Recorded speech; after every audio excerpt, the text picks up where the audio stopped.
Tonight I'm gonna make me a similar jig that I've been making, but I found some of this cool yarn. It's an olive strand, like it looks just like a chenelle. It's a 94% polyester with olive gold fleck in it. And man, it's awesome. Look at this. You see that fleck in there? Y'all can see that sparkle in that. That's awesome. But it's olive, great color for the jigs. We just got back from Guntersville and did a little update on the jigs I used. That one is a pearl.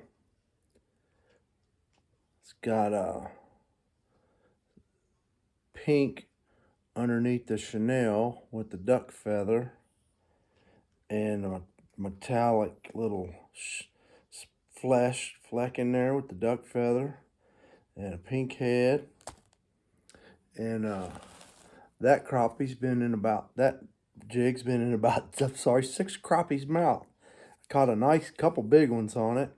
That's a pink head with the pink chenelle under the regular pearl chenelle. You can see the duck feather on it with a little bit of white fur, and that made a beautiful little tail when it was wet. And this other one is similar. It's pink, white chenelle with the pearl. Chartreuse, and that's been in a crappie's mouth. And then I got one of the pictures I forwarded with this one here in a crappie's mouth. That's just a chartreuse head with a flash chenelle with a little bit of the fake chartreuse hair. Got my little antennas, and I caught crappie on that one. So I caught crappie on all 3 of those. Really didn't change colors much. I just had them tied on, and that's what I was catching them on. And then this one, I'm going to use a little gold piece of flash on it. And this come out of a bass, just a bass skirt kit with pearl white and gold. And I seen that and I said, oh man, them gold pieces, they really look good. And here's one of the jigs I've already made. That one already made it. There's one of that. It's got that see that sparkle in it? You got that little sparkle in the body, and that's that olive with the duck feather. Just a little bit of chartreuse fake fur with a piece of bass jig in it and a duck feather. There's one already done, and I'm gonna make that same jig right now. So I got my string on it. Take my flash, get them even. I like them when they're even at the bottom. I like them even right at the bottom. I don't like them mismatched. I like them right side by side. Always get them right even when I make them.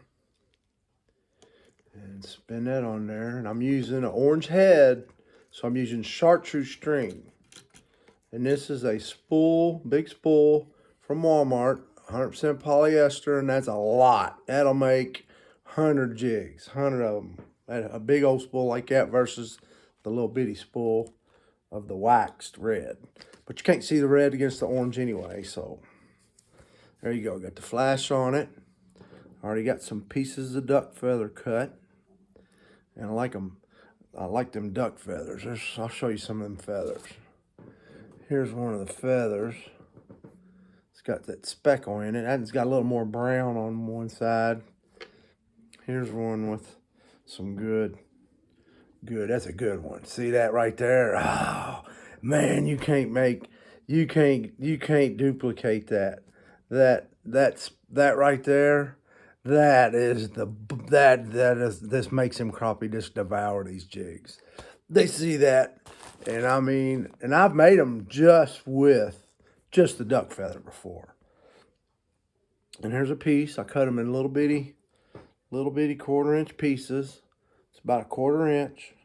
Got that flash, I'm gonna try to get it on the camera.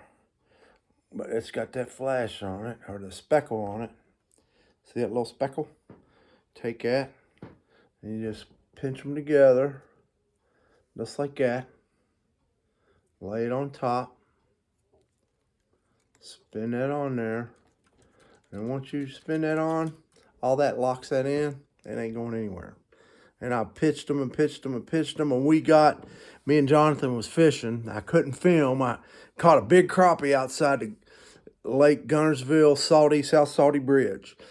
I caught a big one, man. It was awesome. So I got excited. You got to keep them down so don't start screaming like Mike Iaconelli, because there's 40 people. There's other boats everywhere. So I keep it down, put it in the cooler.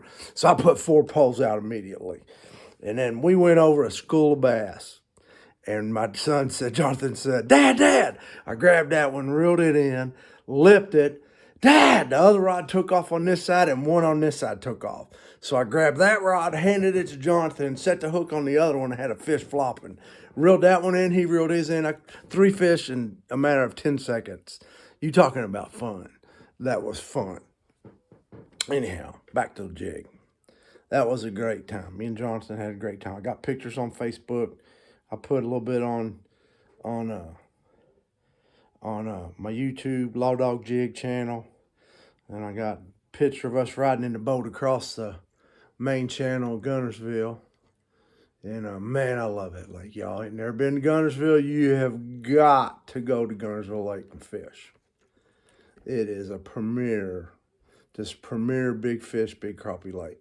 All right, I put my little duck feather on there, got my piece of flash, and my one little piece of jig for my bass jig, and then I'm gonna take some fake fur.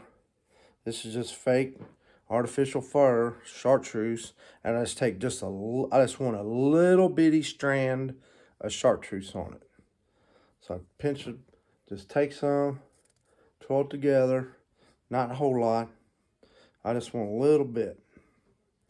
Make a little bitty line of chartreuse on it, because this is olive chartreuse with the orange head, and I'm trying to think of the insect that looks like that. I don't think it's a mayfly. I got a picture of it anyway, but it's got a real bright orange spot on its head with a lot of olive and light chartreuse. Just take a little bit. That might be a little long. It is. That's a little bit long. I need to trim that off. It is a little bit too long. Get them a little wet and trim that up a little bit. Yeah. I like to make the jigs a little long, and you can always trim them down. If you don't want them long, you can trim the backs down. But, you know, a good size 1.5 minnow to 2-inch minnows. And sometimes they downsize. But there it is. Got the little bit, just a little line of chartreuse, a little bitty small line. And I've already got me a piece of this olive cut. And then I'll take that and you double it at the back. And then just wrap it real tight. Get a hold of it. And I wrap it probably 4, 5, 6 times. Get it good and wrapped. And then bring that string to the front. And see, then that's trapped real good in the back. And then just wrap it. And just wrap it. And this, man, this yarn, it's 94% polyester with 6% of the metallic polyester. So none of it's cotton, so it'll hold up in the water. Polyester is great. You get the polyester work pants.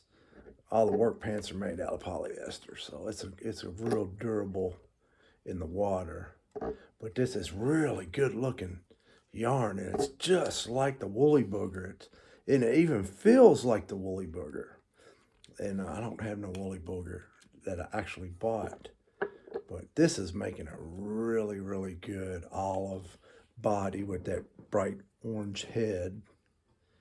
And there it is. You trap it, and I'll go ahead and give it 3 or 4 more wraps. Give it a nice chartreuse neck behind that orange. All right. Get my knots. And you got to be careful, because these will it'll knot up on you and you'll break it off. All right, that was real smooth. That one went smooth. I'll wrap one more time, do it 3 more times. 1, 2, 3. Just pull that sucker tight. All right, that was 3 and 3. Knots good and tight. And there it is. Cut my little halo, make it little antennas, and bam. I really like the way that looks. That is a good looking jig. And got that body, it's got that pearl on it. I mean the gold, and it's gold fleck. It's gold fleck in the olive for the body. And then you got that gold piece of flash with that duck feather and that speckle piece, and then just a little line of chartreuse. Boy, look at that jig. That's a crappie getter. It's a crappie slayer right there. Law-LawDogJigs. Y'all go fishing. Like, share, comment, and share, y'all. Go fishing.